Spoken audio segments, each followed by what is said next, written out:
And this is from the director themselves, so they're going over, the update that's coming and, the purpose of it, their reasoning behind it.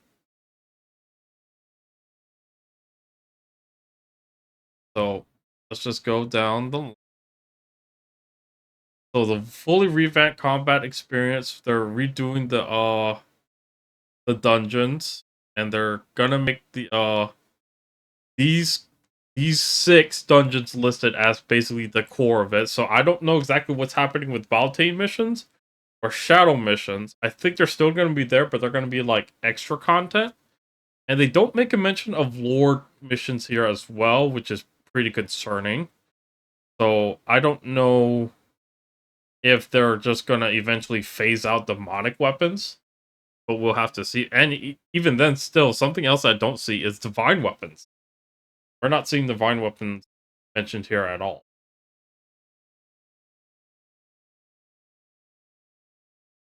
So starting this winter, you'll be able to acquire equipment more directly from playing content and start using it immediately. The reason for this is that in reality, the percentage of players who are progressing by actually crafting equipment directly from these dungeons is extremely low. Yes, because they weren't really giving much drops to begin with. So kind of covered all that here. Hard mode dungeons are getting Celtic and refined armor. Text is Perseus and demolitions, along with ultimate chaos armor. So that's something else too. From what I'm reading, is that they're skipping the regular Gios armor and just going straight to ultimate. So I'm not entirely sure if they're gonna drop the regular Gios armor or we're just getting straight up ultimate. But it looks like their main focus is trying to get the ultimate.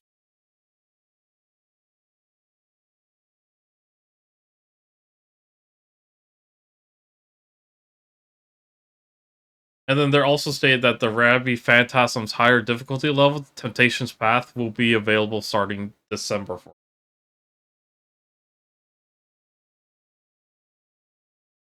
So here, the next thing covered in this letter is the addition of refined armors. Looks like they're redoing some of the stuff, and we kind of already covered that in the microsite, so we can actually skip that. Now, looks like the loot pool is going to be uh they're going to be adding the sewing patterns as well to the Ulay dungeons. So we'll be able to craft them, and hopefully we'll be able to master work.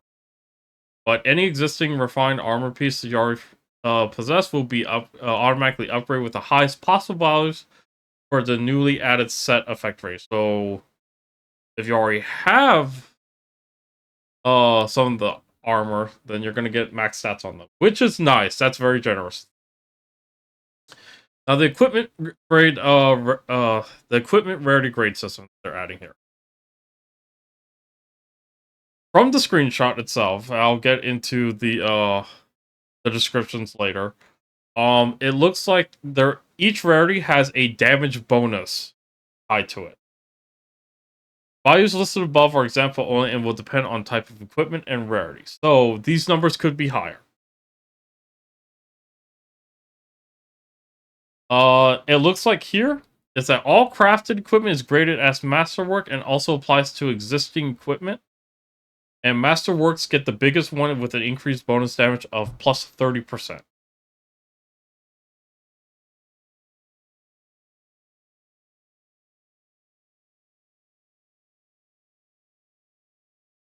So equipment obtained in dungeons divided into multiple grades can drop as completed items with performance based on rarity. The, so they're going to be ranged. So the rarities are going to come through for the drops. The equipments players have crafted up till now will craft in the future will all be classified as masterwork, the highest tier. That equipment originally received from gacha boxes will also be classified as masterwork. So that's really nice because we didn't have an answer for that before, but now we do. Gacha armor and equipment are going to be master grade with this new system. So they're not getting left behind as rumors would have it prior to this letter. Sure. So another note that they're having here, equipment obtained in dungeons will never become stronger than crafted equipment. So crafting is almost always the best path forward whenever you're trying to actually upgrade and progress through. So the dropped items are just going to be a way to just get to that point. Just to have something to use. Equipments received through events will be classified as exquisite grade. So the event dropped gear. So I'm wondering, since the Leprechaun event ended and they dropped some weapons there along with the armor, if they're going to be either master grade from the start since we already have them, or they're going to retroactively give them the exquisite grade. So we'll have to see when the update comes out on Thursday for that. And they have a special note here. That items obtained in dungeons are granted a bonus damage value within a certain range, decided at random. So even if you tame a masterwork grade piece of gear, it will never be stronger than crafted equipment, as the crafted equipment would possess the maximum possible bonus damage level. So that's pretty awesome there. And kind of here, they kind of have like a power scale chart, which again, I'm seeing some concerns here because if we just have the Celtics, looks like the Perseus and Demolition grades are at the same power level, and then Nightbringer and Ruination have been consolidated to the same power level. Soul Liberator and the Saluna Blade is the strongest weapons currently in Mabby. So that's interesting. However, we are missing demonic weapons and divine weapons, which should be around the Celtic range, if anything. So, rip my divine blade that I started working on and have completed a long time ago, and it's been collecting dust in my inventory, so rip that.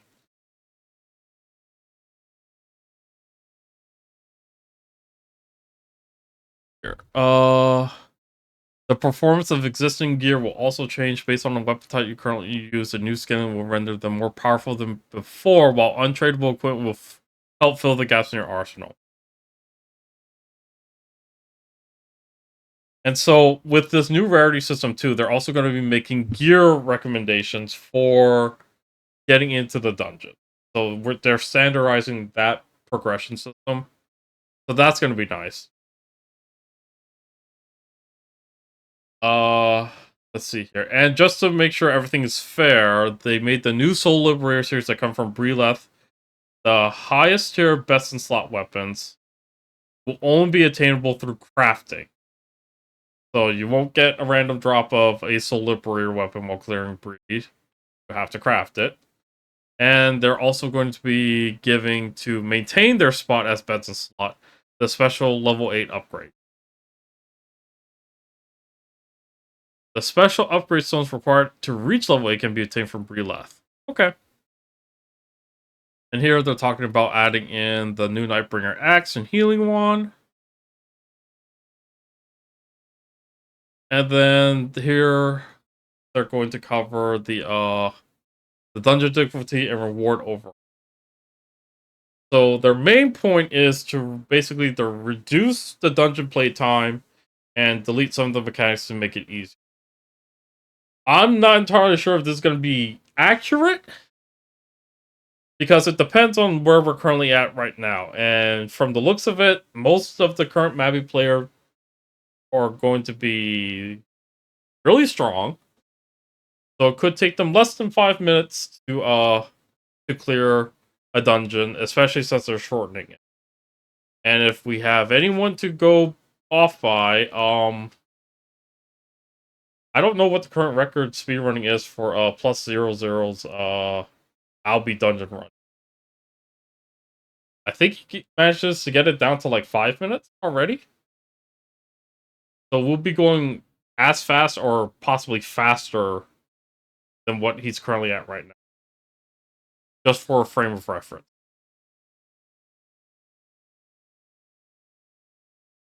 Yeah, wouldn't change and something like that. But yeah, so like the average 5 minutes, it's definitely way better before. Because like normally for me, it takes me about 15 to 20 minutes to clear Arundel Advanced Hard mode.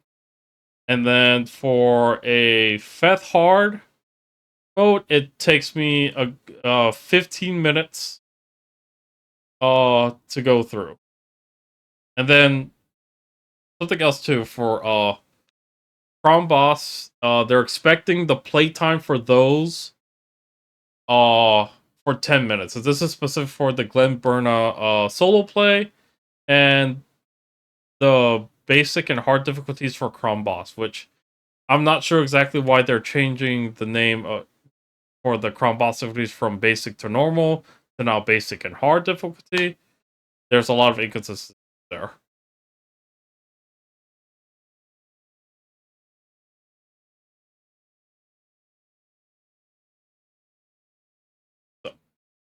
So, just for a frame of reference, based on my time, I can run a Crom 40 uh in about 30 minutes. And I have a Ruin Staff and a maxed out Dark Diviner set. So hopefully I can reach this mythical 10-minute per run average, but we'll have to see when we actually get it.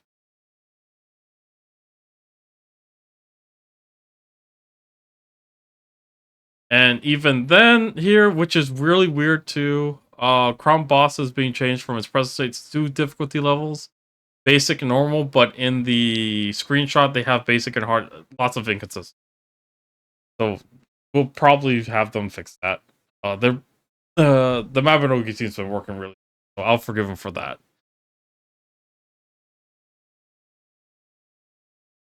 Here, the length of Yuli's advanced dungeons have been shortened significantly. They're removing some of the gimmicks from the dungeons, like the zombie hallways.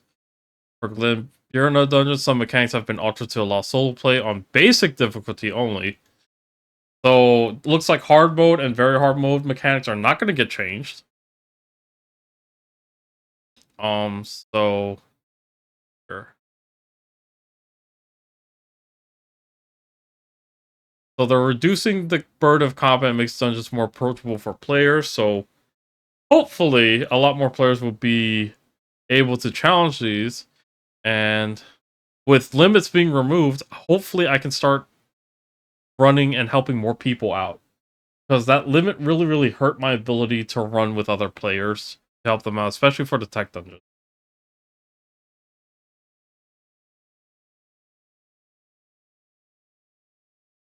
What does what sorry, my chat's asking me a question.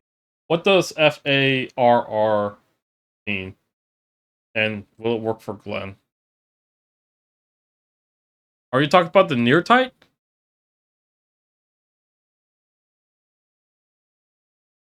Yeah.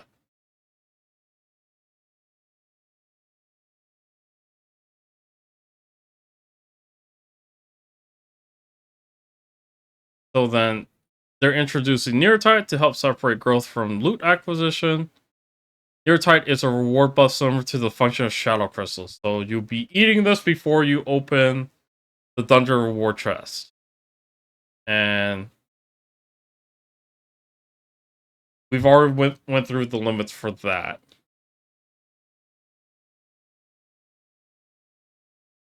Looks like they're also going to be removing some of the, or adjusting some of the quest rewards that we get here. And then they also go into the pronunciation of Yar and the Gaelic word, which I'm going to butcher, so I'm just going to ignore that. Here they're going over to Shine Seeker Orb Dungeon.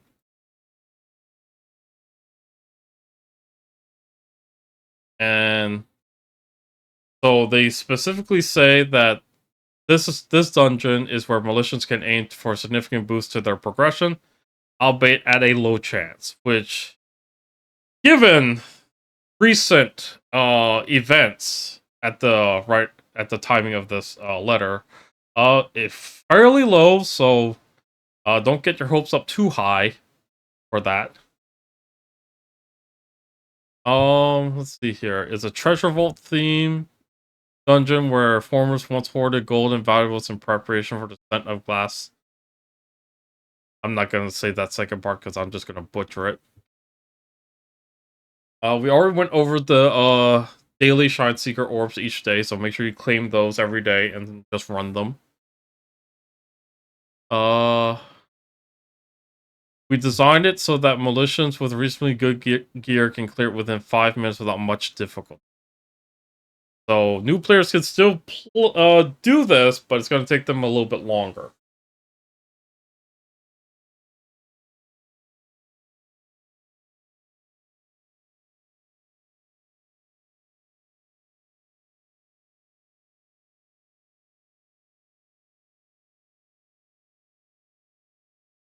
According to some of my viewers, it says low chance because it has Void Rope and Flirtier. The weapon drops like candy on. So it looks like there's going to be a lot of weapon drops happening in that dungeon. So we'll have to see uh how that dungeon drop rates actually. This oh yeah. So something about the Void Robe. While untradeable Void Robes cannot be upgraded into higher tier robes, we determined that obtaining this robe during your growth journey alone would be sufficient to offer a clear sense of progression. So I was mistaken before. I was going off of someone else's thing, so I do apologize. But it looks like the Void Robes earned in this dungeon cannot be upgraded, which stinks. But that's fine. If everyone has a Void Robe, then that means we could still do a lot of damage. Yeah. Ultimately, our hope for the Shrine Seeker dungeon is that it will be an appealing dungeon where you have a chance to obtain useful items that boost the character's gear progression without reducing the burden of content. So I hope this dungeon does what they've intended to, because it seems very nice and very generous. Looks like that, yes, so they're revamping the dungeon guide here, which I have some concerns about that later, but let's see here. New additions like the Shrine Seeker dungeons are also shown here, offering some players with more organized, and convenient place to view content progression. While some elements like the shop have been retired with this change, we've improved the guide to ensure you could still use favorites and teleportation features that players have long found helpful. So, looks like they're getting rid of the dungeon shop.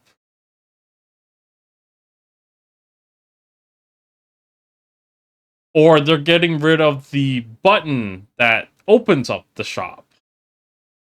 I think they're just getting rid of the dungeon shop in its totality.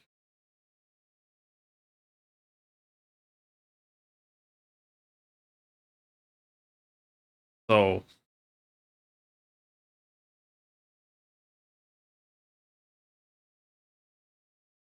according to one of my viewers, shop stays but can't get any more voucher.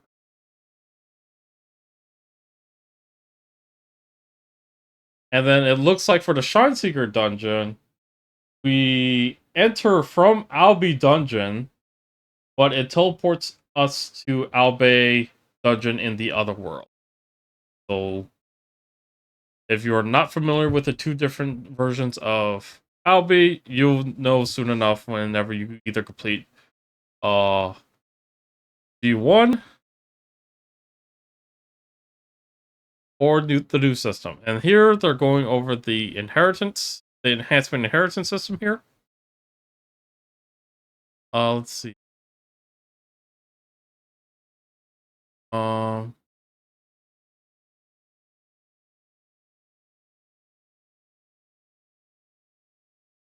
They're going over basically how they had to go back to the drawing boards and fundamentally redesign the system over time. The inheritance process will consume materials and gold based on the type and level of enhancements being transferred.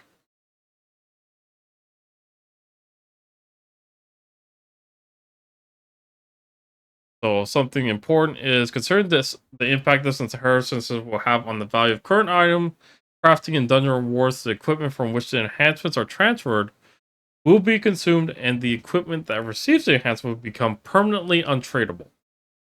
So I'm wondering if we can't just force unlock it using the trade unlock potion.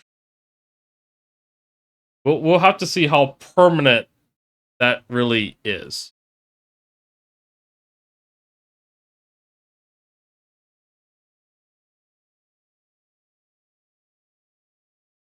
Malicious who wish to carry over enhancements from previous equipment despite the tradability restrictions utilize the inheritance system. Those who wish to keep their equipment tradable can choose to enhance it themselves or purchase it just as they've done before. And here they're going deeper into they're addressing the reforging difficulty. So they're removing ranks. Everything's going to be always rank 1. And it's going to be 3 lines automatically.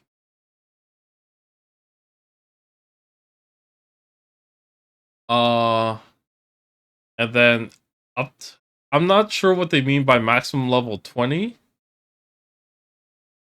Well, I guess they say it right here, up to a maximum of level 20.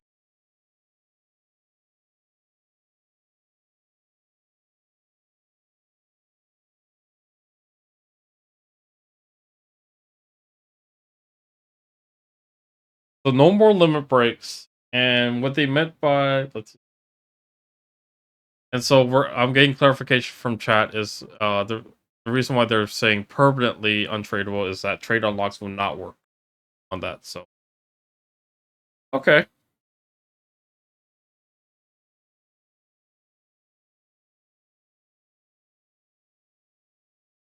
Moving forward, reforging tools will always grant items rank 1 and 3 attribute line. So we don't have to do the arduous task of ranking them, which is nice.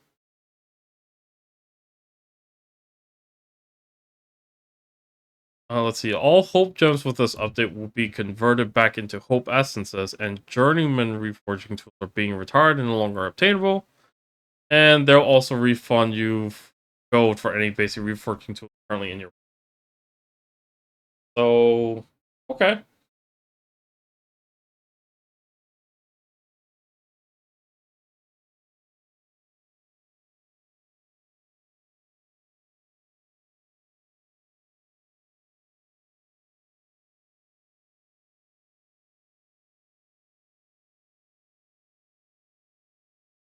So they're getting rid of some of the reforging tool sources, and here they're going to be removing unnecessary growth elements. So weapon signet enhancements, special unit command level stats. I didn't even know they gave stats for that, but okay. The renown and potential systems, and bonus eagle points for spirit weapons. Um, so it looks like the weapon signet effects will be baked into the weapons moving forward. So I guess Celtics are getting a boost because I think that's the only. Well, Celtic and the Vine weapons will be getting a boost there.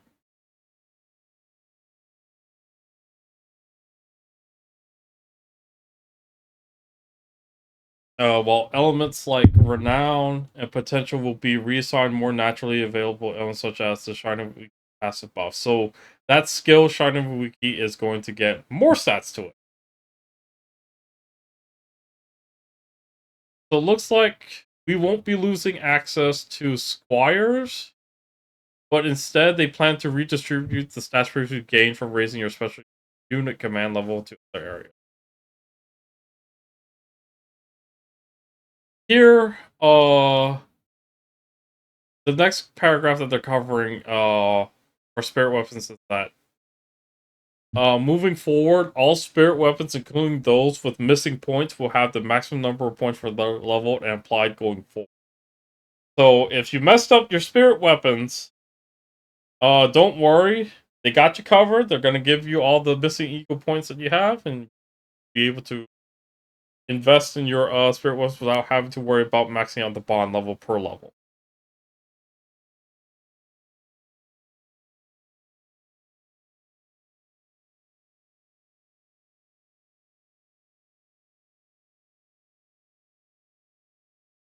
Improvements of skill training and racial stats.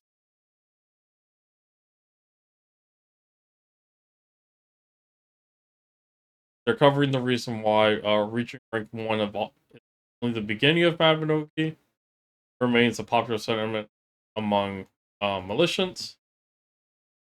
Uh, that's actually been a pain. And then they're trying to uh do focus more on separating out the skills, so that way you don't have to work. If you just want to focus on fighting, you don't have to take time away from that by harvesting potatoes to get the extra 3 decks that you and stamina you get from harvesting and ranking 1 the potato farm. Yes, spirit weapons are getting maxed out. So while they're making this separation here, training the skills, they're they're easing the minimum training experience requirements to AP train.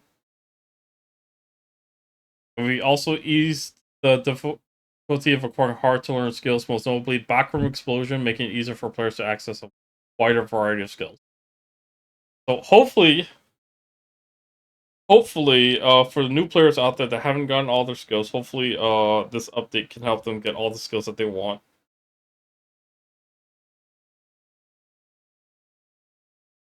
And then they plan on eliminating racial disparity stats between the races and improve the stat caps uniformly. So that's gonna be nice. Uh,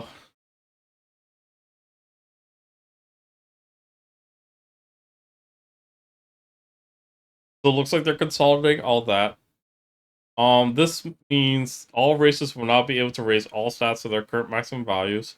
Additionally, age-based stats, talent bonuses, and arcana level bonuses will be normalized, so all races gain the same values for them. That's nifty. And this one is a big one for me. Hit stun system improvement. Though militians can fight on equal footing with the gods, getting hit by an ambitious pack of rats leaves them stunned, unable to act. That doesn't seem right, does it? Yeah, it doesn't seem right. So it looks like it's going to be based on your percentage of your health. We will no longer be stunned by attacks. However, skills like Smash, which that specifically calls knockback, will still fill your knockdown gauge if you get hit with it multiple times. So we're not out of the woods yet, but this is going to significantly help us go through combat situations where we're fighting off a horde of either spiders, wolves, or rats and trapping us in a corner. We will hopefully see the end of that. And then they go on into about the interaction key, adding a new feature that allows you to interact with surrounding objects or keyboard shortcut instead of mouse clicks. I'm not entirely sure about that because we already have that. I have mine bind to E. So I'm not sure why they're including this in. I'm not sure if it's another button. We'll have to see. And then lastly, what's coming in the November update is the improvements to switching between arcana. So they are reducing the cost of switching to the arcanas from 100 ability points to 10. which is nice. And you'll be able to switch your Arcana talent anytime, anywhere through the UI, as long as you're out of combat. So we don't have to keep teleporting to the Arcana room to do that. I do hope the Arcana team doesn't get too lonely without us popping in every now and then.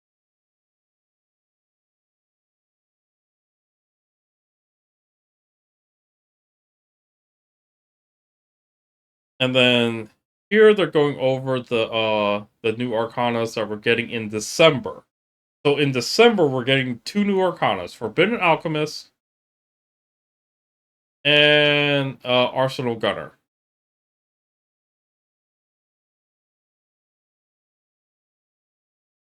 And then they're going into like the background stories for Ties and Michelle.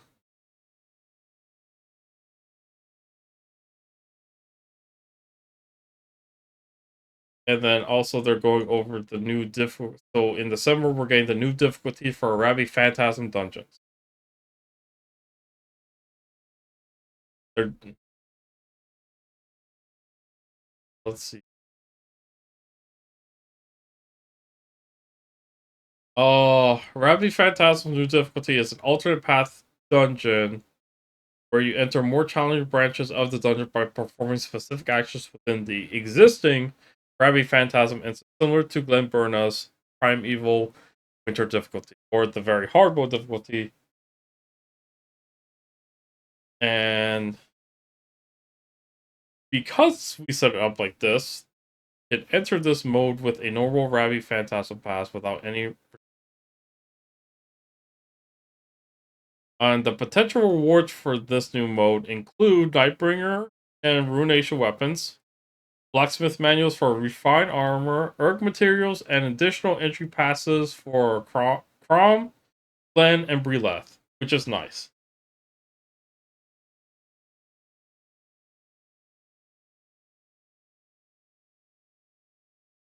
And looks like they're reducing the amount of restorative potions to craft the Ravi Phantasm passes, too.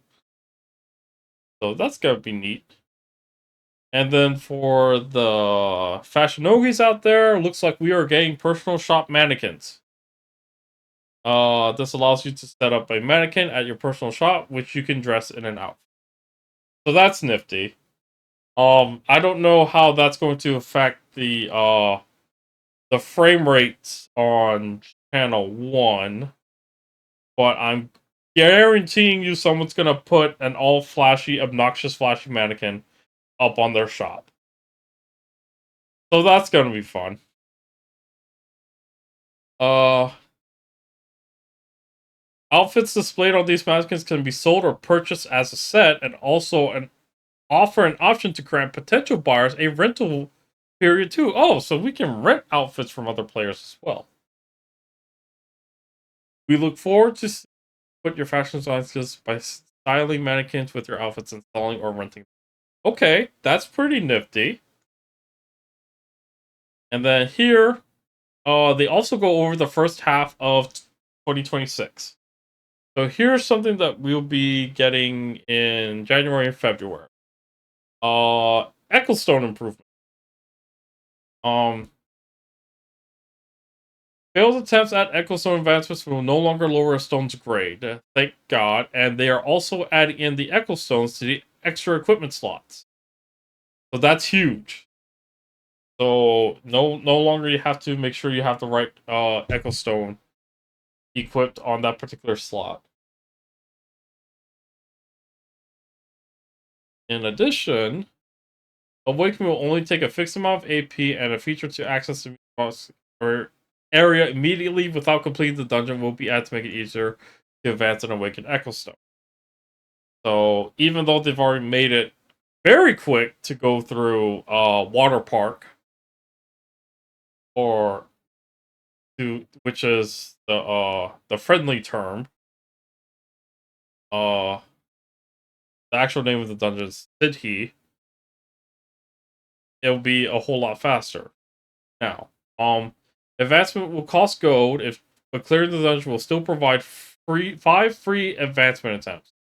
Just as before, so we will hope you will enjoy being able to choose whatever method suits you best. So this is a gold set. That's good.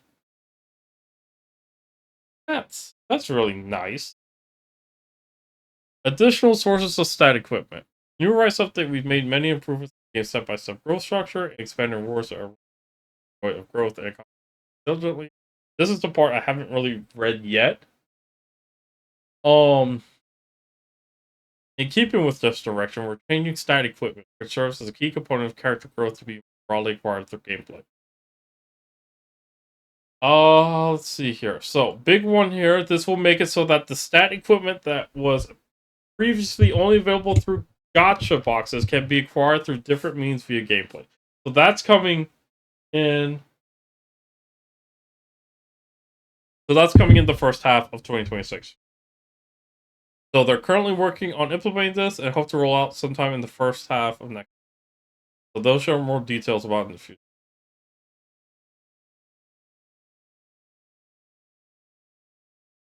So they're going for the step-by-step growth and expanding rewards central to design and philosophy of the Rise update.